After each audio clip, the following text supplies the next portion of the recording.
Utah heads to Arizona. The Wildcats are a 1-point favorite, total of 45 on this one. And it is a 1:30 p.m. Central Time kick on the Pac-12 network. Only a couple more weeks of the Pac-12 network as far as football is concerned. Interesting. All right. The numbers would have Utah favored by 1.45 when you look over the full span of the season. Don't know that I trust that necessarily. Power rating is a weird thing sometimes. My power rating has Utah favored by 5. Utah is going on the road. We know that Utah is not as good on the road.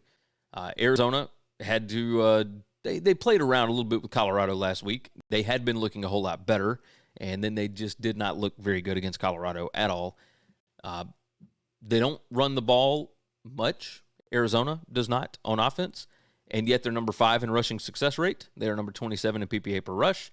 And Utah, turns out that they are better against the pass than they are against the run. They're number 47 in PPA allowed per rush, number 42 in rushing success rate allowed.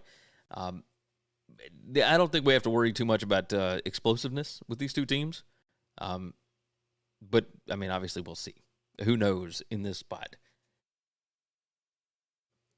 Okay, so Utah's offense, they can run somewhat. They're running it about 60% of the time, but they're not great at it because I think people just know. I mean, they're stacking the box on them, and it doesn't matter because they cannot throw the ball. They're number 105 in PPA per pass over the full season. Let's look at the last 4 weeks. I think that's the most important thing to look at here. I would still have Utah favored, but this time by 0.91. Let's go back to Utah on offense. They're number 41 in PPA per pass, but they're number 86 in passing success rate. As far as like running the ball, they're number 60 in PPA per rush, number 63 rushing success rate.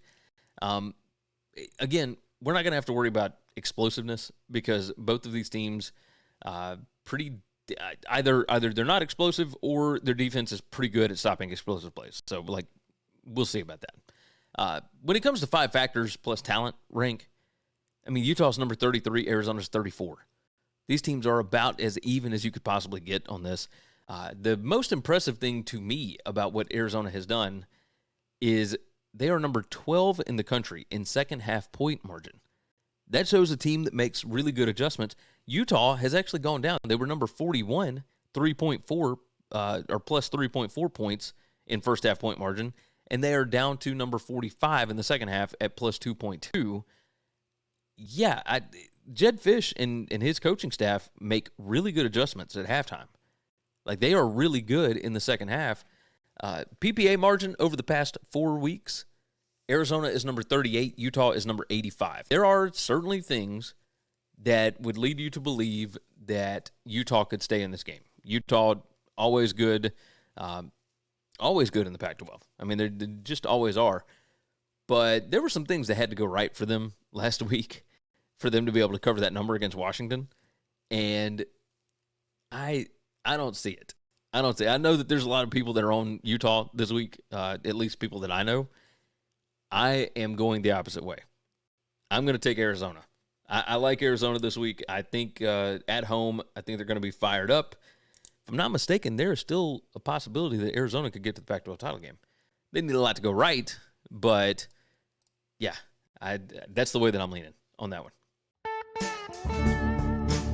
Thanks for listening to Winning Cures Everything. Make sure and follow me on Twitter at GaryWCE. If you want to toss in a question, you can email me, Gary@winningcureseverything.com. Make sure and hit that subscribe button, and we'll see you next time.